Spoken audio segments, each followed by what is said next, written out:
Bonjour à tous et bienvenue, vous regardez 6 minutes chrono, le rendez-vous quotidien de la rédaction de Lyon Capitale et on accueille aujourd'hui Pierre Morier, bonjour. Bonjour Paul Terra. Alors vous êtes élu et soutien de la France Insoumise.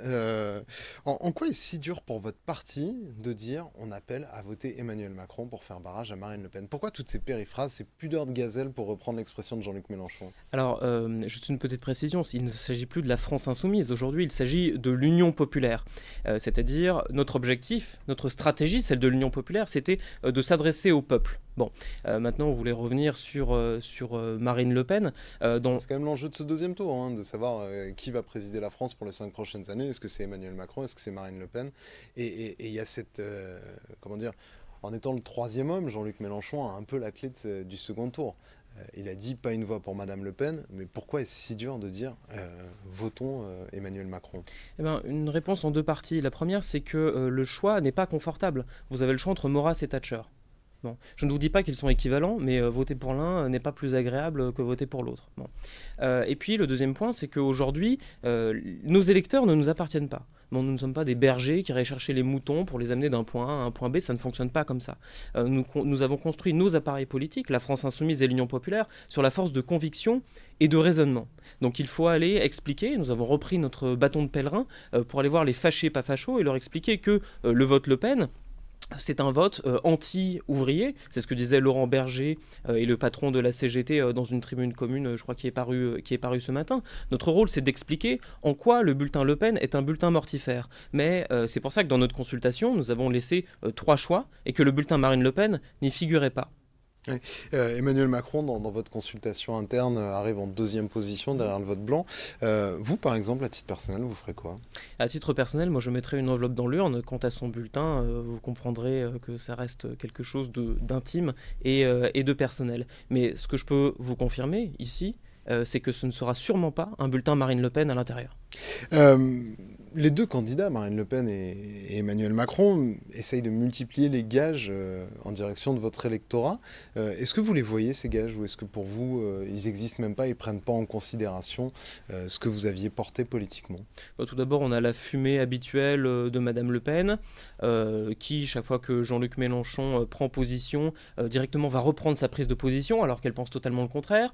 J'ai l'exemple d'Emmanuel Macron, qui a fait paraître dans le journal officiel la disparition du corps diplomatique. Jean-Luc Mélenchon réagit. Et puis Marine Le Pen, 2 heures après, réagit en disant c'est un scandale, etc. Alors qu'on ne l'a jamais entendu là-dessus. Bon, sur la réforme des retraites, elle arrive, elle nous dit qu'elle est contre, mais où était-elle à l'Assemblée quand ça a été voté? Elle était absente. Bon, donc au bout d'un moment, les tartuffes du Rassemblement national, c'est non. Et maintenant, nous attendons des gages de M. Macron. Il y a eu des avancées, vous avez Il entendu a pour parlé de la moi. planification écologique Tout à à fait. Marseille. À Marseille, tout à fait, où il a dit qu'il ferait un grand ministre ou un ministère de la bifurcation écologique. Et ça, pour nous, c'est une fierté et une victoire. Parce que ça veut dire que ce sont nos mots qui désormais structurent le champ politique. La bifurcation écologique, maintenant, tout le monde sait qu'on ne pourra pas faire d'écologie sans bifurcation politique, sans un État fort, stratège, qui planifie. Euh, Marine Le Pen, souvent, on présente son programme, notamment économique et social, comme plutôt proche de celui de la France insoumise. Ah bon? Euh, Ça peut être perçu comme ça. En quoi, pour vous, ils sont totalement différents, vos programmes? Alors ce n'est pas pour moi, c'est quelque chose d'assez factuel. Quand nous faisons notre proposition de SMIC à 1 400 euros, les cotisations sociales restent. C'est-à-dire que les gens continuent de cotiser pour les retraites, pour la sécurité sociale, tout ce genre de choses, bon, qui forment notre filet de sécurité républicain. Bon. Quand on observe le programme de Madame Le Pen, elle dit vous gagnerez plus, et j'enlèverai les cotisations sociales.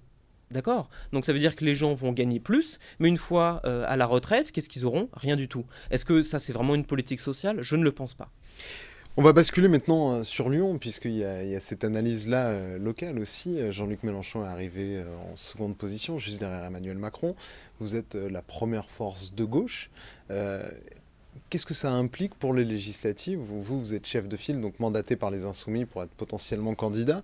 On entend beaucoup parler d'appel au rassemblement. Vous pensez que ce rassemblement il peut se faire, qu'il peut y avoir des candidatures communes pour les Insoumis, enfin l'Union populaire, les écologistes, le Parti communiste et peut-être le PS, même si pour l'instant ils sont exclus? Alors il y a deux choses. La première, c'est qu'on est extrêmement fiers d'être arrivé à 0,8 points d'Emmanuel Macron dans ce qui a été le laboratoire du macronisme. Bon. Donc premier point. Deuxième point, les négociations et le dialogue avec les différentes forces de gauche. Vous avez cité le PCF, Europe Écologie Les Verts. On a également adressé un courrier au NPA. Nous avons engagé un dialogue avec des conditions préalables, qui sont d'engager un dialogue dans de bonnes conditions, c'est-à-dire de cesser tout ce qu'on a pu voir pendant la campagne. Et en ce moment, nous discutons, et je pense que d'ici peut-être une dizaine de jours, peut-être un peu plus, nous verrons des résultats à Vous ces pensez qu'il négociations. peut y avoir des candidatures communes? Moi, je souhaite que ces négociations soient fructueuses, et ce qu'on voit, c'est quand on se rassemble autour d'un programme, comme 80% des électeurs de Jean-Luc Mélenchon ont voté pour ce programme, quand on se rassemble autour d'un programme et d'une figure forte qui porte des valeurs populaires, des valeurs de gauche, eh bien on gagne. Petite question, pourquoi le PS est exclu pour l'instant de cette plateforme Ah bah de ça, gauche? il faut leur demander. Anne Hidalgo qui a répété tout au long de la campagne qu'elle ne souhaitait pas travailler avec nous. Carole Delga qui s'est répandue dans la presse en racontant des calomnies sur nous. Pendant les dernières régionales où elle disait que nous n'étions pas républicains. Voilà, bon, moi j'ai une seule chose à répondre à Madame Delga, c'est que nous aimons tellement la République que nous voulons en faire une sixième. Bon, Merci beaucoup Pierre Mourier d'avoir répondu merci à à vous. notre invitation, à nos questions. Moi je vous retrouve très bientôt pour une nouvelle édition de 6 minutes chrono. Au revoir.